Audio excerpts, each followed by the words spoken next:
You know what I'm saying? As somebody The Rap who's born and raised in Toronto, I gotta see this video. Hoop venue, bro. So serious. I've seen a good amount of videos from Hoop Venue and everybody else about every other team and how they're gonna be this season, except for the Hornets. I've yet to dead ass see or come across my timeline. Somebody talk about possible steps for the Hornets or what's next steps or how Hornets are looking. I don't see nothing. Nothing. Zilch. Nada. Hold on, but before I get into this,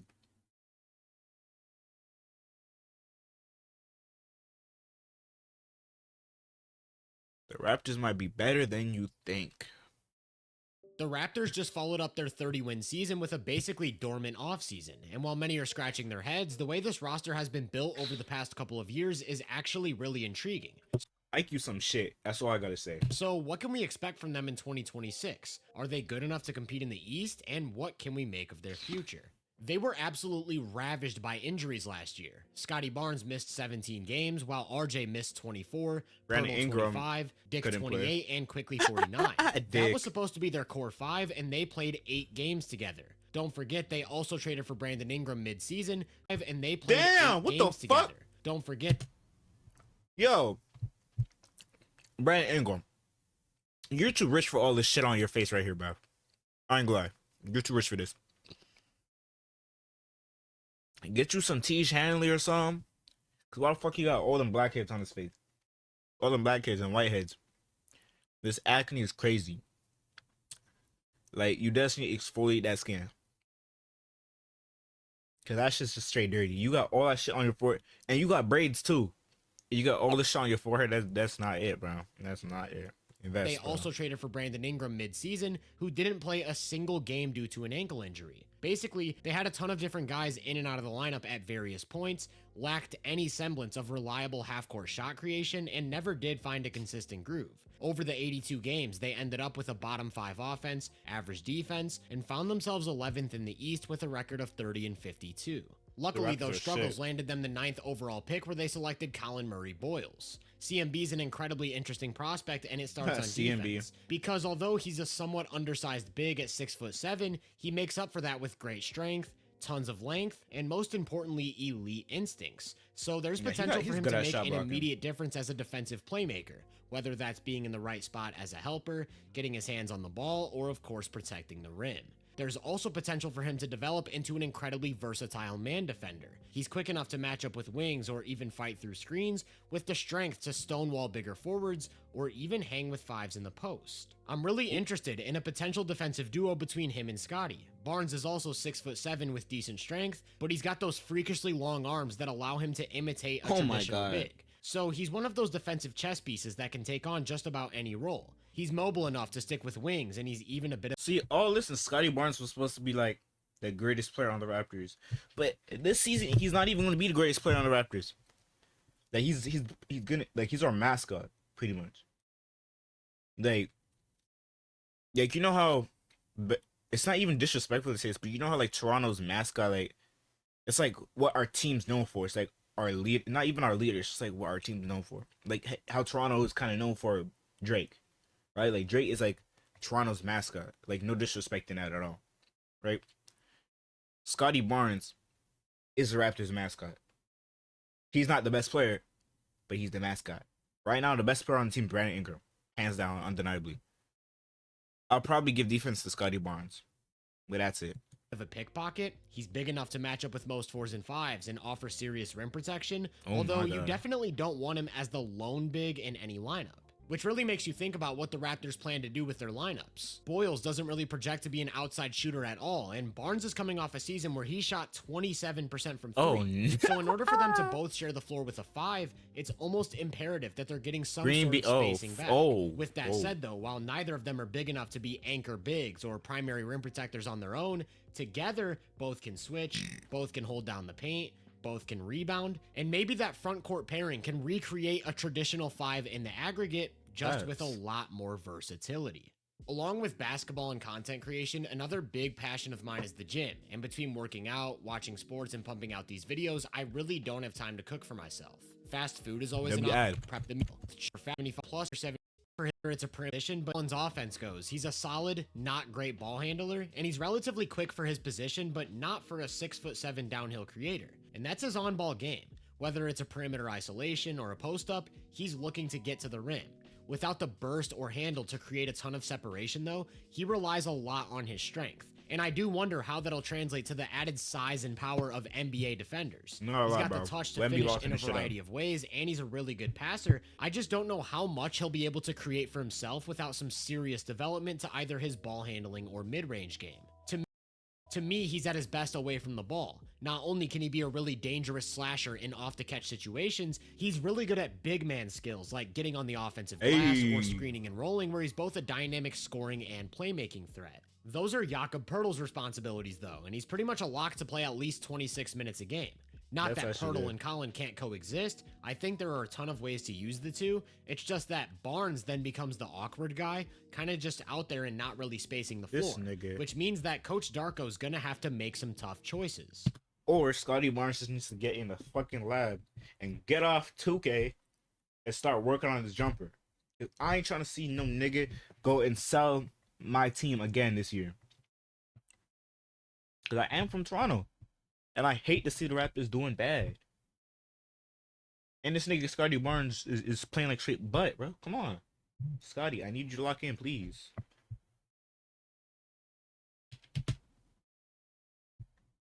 Barnes is obviously the centerpiece and probably ends up leading the team in minutes, which means that Boyles might play more of a specialized role, not really overlapping with Scotty, unless the Raptors really lean into the small ball stuff with Collin at the 5 and Scotty at the 4, or they plan to use their other offseason pickup, Sandro Mamukelashvili. Sandro's a very limited defender, but he's big enough to play the 5 as long as he's got length and athleticism by his side, which would obviously be the case. He hasn't really found a consistent role in the NBA. When he's on the court, though, he's looking to let the 3-ball fly. In his 4 seasons, he's attempted about 6 threes every 75 possessions, solid volume, and he's hit those at about a 35% clip. So at the very least, he should offer some semblance of size and spacing, which is exactly what those two forwards need. From there, you just need some sort of shot creation from your backcourt without sacrificing the spacing. Oh, IQ. And that's where the Raptors potentially run into some issues. Scotty has a really unique offensive skill set that really hasn't been maximized by Toronto at all. Whether it's due to injury or just a lack of talent, he's essentially been forced into a lead creator role, and that simply isn't his game. In transition, his length really helps him get downhill, but in the half court, he doesn't have anything he can consistently turn to.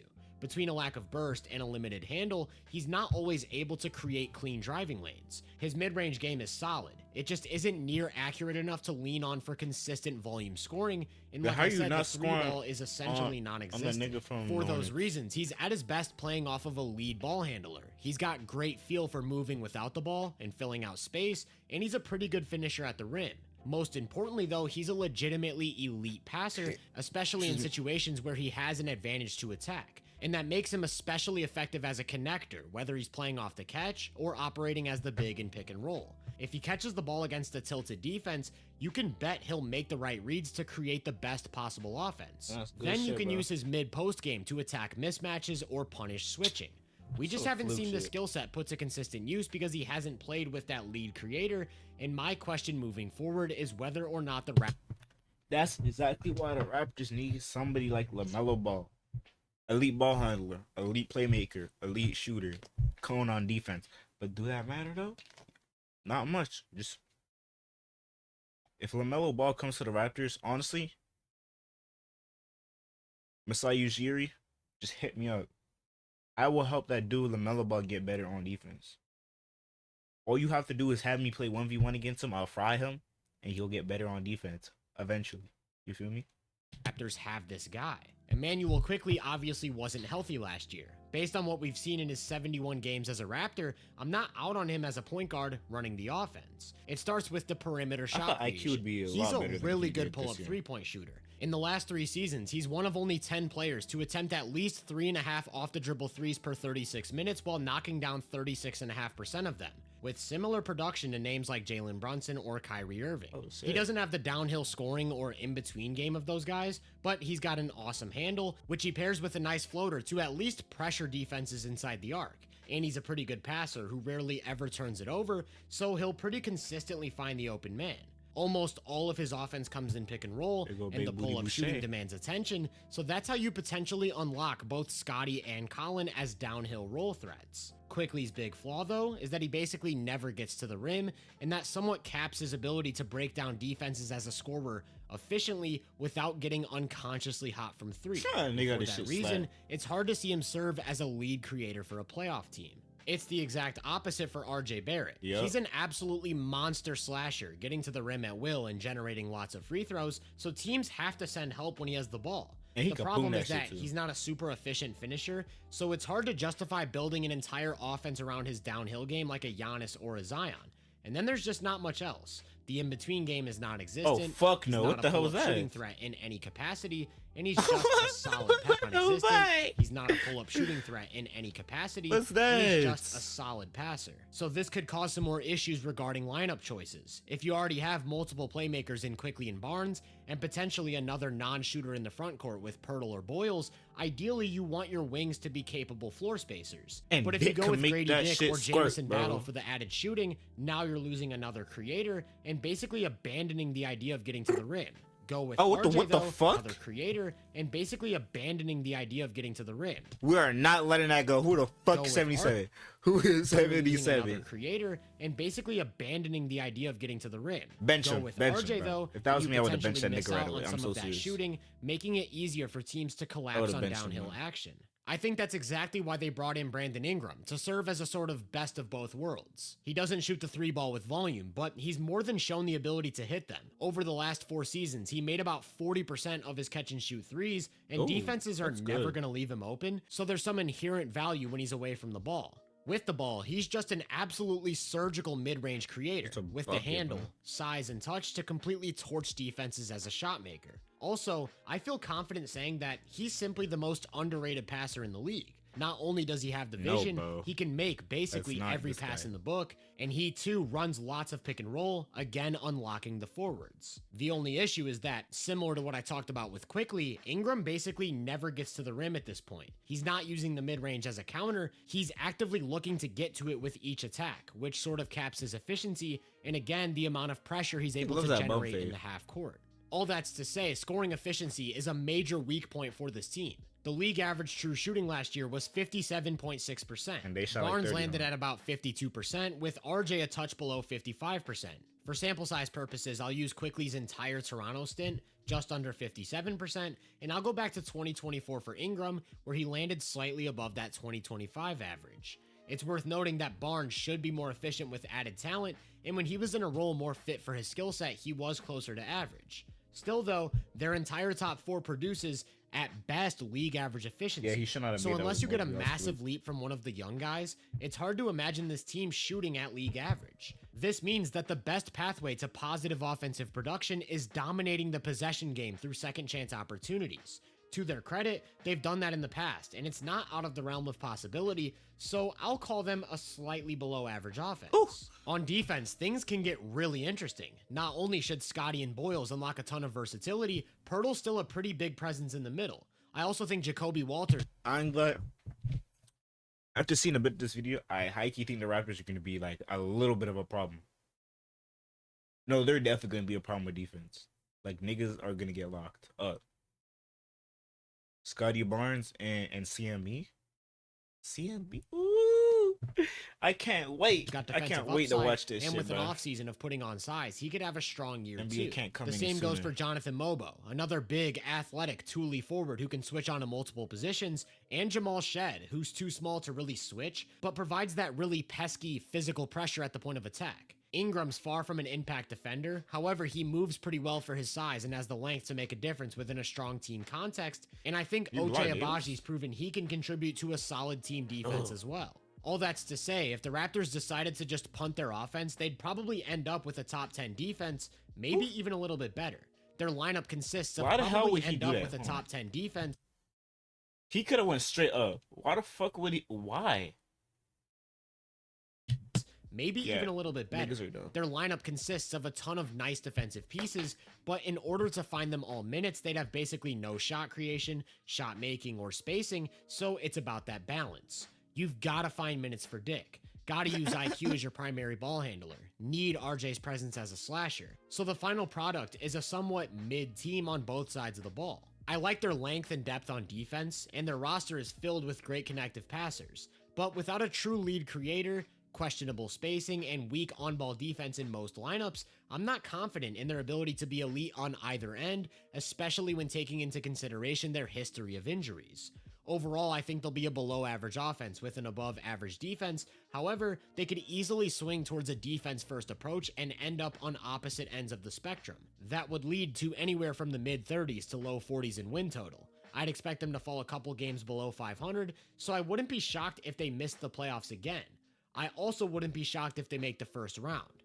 I would be shocked if they won a series. Missing the playoffs wouldn't be the end of the world though. I want you to think about how good this team would look on paper if they had a legitimate lead creator at the helm, like a Damian Lillard or a Donovan Mitchell. Now think about how they own their first round pick in a stacked 2026 class. They've done a lot of things right with the way they've built the roster. They're just missing that number one. And if they're able to honestly, that number one's me. Raptors, hit me up, bro. Put me in a training camp. You know what I'm saying? I'm 5'10". I truly believe I could be all point guard. I could shoot that ball. I got a strap on me, so serious. I could shoot that ball. Honestly, bro, just bring me to a training camp.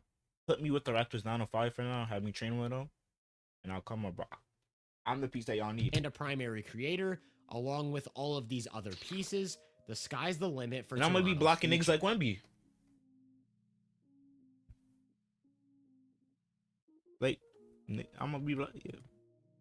Okay, yeah, I'm just gonna say that.